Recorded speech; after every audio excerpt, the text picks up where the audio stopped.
इस भारत की भूमि पर, इस मृत्यु लोक में, पूरे विश्व में ऐसे कई घर हैं जिनके घर में गुजारा करने के भी आफत है।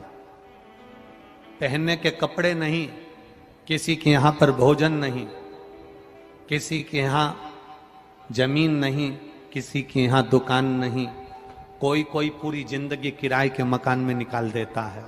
नहीं,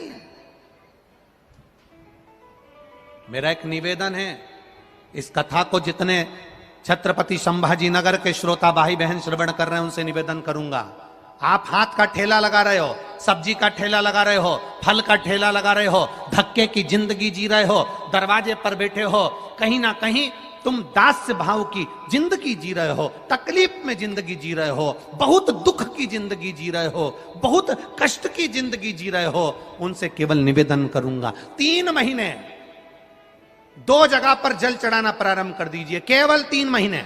एक शंकर भगवान के शिवलिंग पर, दूसरा बेलपत्री के पेड़ के नीचे। 2 जगह पर जल चढ़ाना 3 महीने लगातार चालू कर दो, बाबा तुम्हारा हाथ पकड़कर तुम्हें उन्नति की सीढ़ी पर चढ़ा देगा। हमें कोई चमत्कार करना नहीं आता, और ना हम कोई तंत्र विद्या या मंत्र विद्या जानते हैं, ना हमारे पास में बेल है, ना हमारे पास में भभूति है, हमारे पास में तो केवल शिव का नाम है। आप श्री शिवाय नमस्तुभ्यम बोलो, ओम नमः शिवाय बोलो, नमः शिवाय बोलो, चाहे महामृत्युंजय मंत्र बोलो, उसका स्मरण करते करते भगवान शंकर के शिवलिंग पर जल, और उसी पात्र में जो जल तुमने शंकर जी को चढ़ाया है उसमें से बचा हुआ थोड़ा सा जल बेलपत्री के पेड़ के नीचे चढ़ाना प्रारंभ कर दो। अलग से बेलपत्री के पेड़ के नीचे चढ़ाने के लिए अलग से लोटा भर के जल जरूरत नहीं पड़ेगी। जो तुमने शिव जी को जल चढ़ाया, जो तुमने देवाधिदेव महादेव को जल चढ़ाया, बस उसी पात्र का जल शंकर जी को चढ़ाओ, उसमें से बचा हुआ थोड़ा सा जल बेलपत्री के वृक्ष के नीचे चढ़ाना प्रारंभ करना। कौन सा बेलपत्री का वृक्ष? जिसकी छाया आपके ऊपर आ रही हो।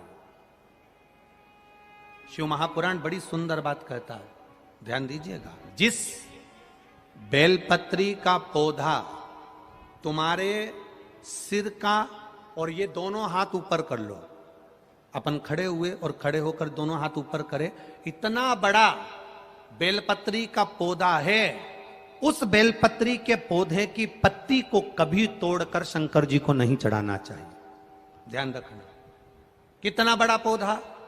आप खड़े हो जाओ और खड़े होने के बाद आपका हाथ ऊंचा कर लेना, इतना बड़ा पौधा है, उस पौधे की पत्ती बेलपत्री को तोड़कर शंकर भगवान को कभी नहीं चढ़ाना। शंकर भगवान को उस बेलपत्री को, उस वृक्ष की पत्ती को तोड़ना चाहिए जो वृक्ष तुम्हारे हाथ से थोड़ा सा ऊंचा हो, जिसके लिए तुम्हें हाथ और ऊंचा करना पड़ रहा हो।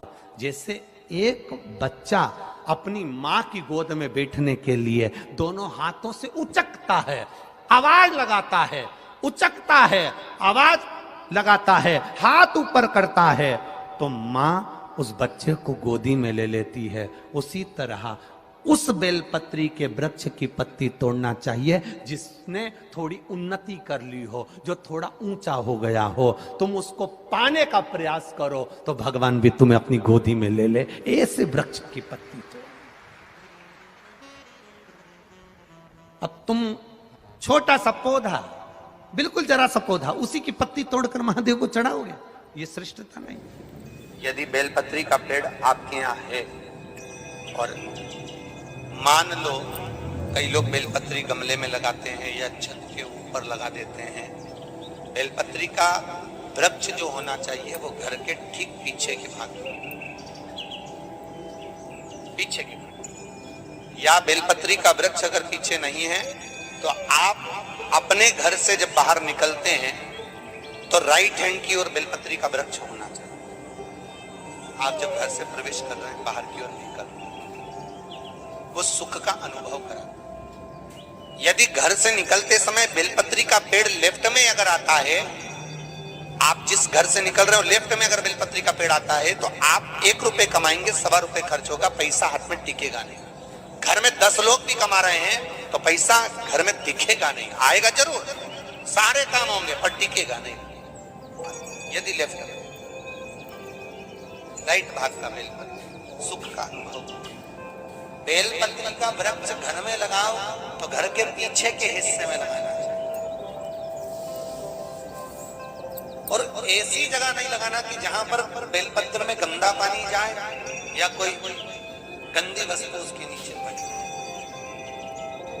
33 करोड़ देवी देवता बेलपत्री के पेड़ के नीचे सोमवार के दिन, कोई रविवार के दिन, कोई मंगलवार, कोई बुधवार, कोई गुरुवार, कोई शुक्रवार, कोई शनिवार के दिन बेलपत्री के नीचे आकर 33 करोड़ देवी देवता हो तप करते हैं, साधना करते हैं।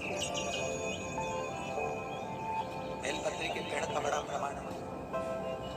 एक बेलपत्री ऐसी होती है जो कि शंकर पर अगर चढ़ी हुई है तो वापिस उतार कर धोकर फिर शिव को चढ़ा सकते। किसी व्यक्ति से कोई काम करवाना है, वो काम नहीं कर रहा, कोई फाइल आगे नहीं बढ़ रही है, कोई कार्य अटक रहा है, या फिर कहीं रुपया पैसा अटक गया हो, नहीं निकल रहा हो, तो एक जल के पात्र में जल भरकर 5 बेलपत्री शिव जी को समर्पित कर कुंदकेश्वर महादेव का नाम लेकर एक सफेद पुष्प बेलपत्री के ऊपर जो शिव जी को चढ़ाई है उस पर समर्पित कर जल जो लेकर गए हो, अपनी उस कामना को कर कि मेरा ये कार्य अटक रहा है, ये कार्य नहीं हो रहा, कुंदकेश्वर महादेव का नाम लेकर धीरे धीरे जल की धार चढ़ाइए। और एक बात हमेशा याद रखना, फिर निवेदन कर रहे हैं, अच्छे से समझ लेना, शंकर जी पर जब जल चढ़ता है, शिव जी का जब अभिषेक होता है, शंकर जी पर जब जल चढ़ाया जाता है, दूध चढ़ाओ, जल चढ़ाओ, कुछ भी चढ़ाओ, पर एक बात का स्मरण अपने जीवन में होना कि इतने ऊपर से मत चढ़ाना कि जल चढ़े और छींटे आपके ऊपर। बहुत ध्यान दीजिएगा।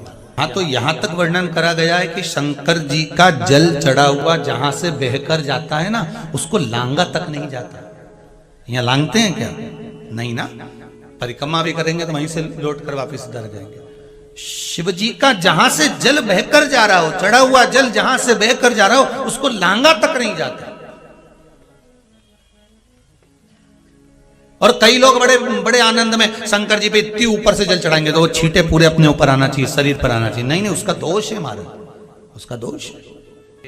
आप भगवान को अगर जल चढ़ाओ, दूध चढ़ाओ, तो मान लो अगर जैसे एक सरल भाषा में समझ लो और अच्छे से, कि जैसे ये शिवलिंग है शंकर जी का, ये शिवलिंग है, और आप जल चढ़ा रहे हो तो इतनी ऊपर से छोड़ोगे तो पानी का छींटा तो अपने ऊपर आएगा, पर वही जल, वही दूध, वही सामग्री आप शिवलिंग से थोड़ी सी दूरी बनाकर अगर आप समर्पित करेंगे तो बाबा उसको स्वीकार भी करता है और आनंद की अनुभूति भी होती है, कार्य में सिद्धता भी आती है, कार्य में उसकी सिद्धता भी होती है।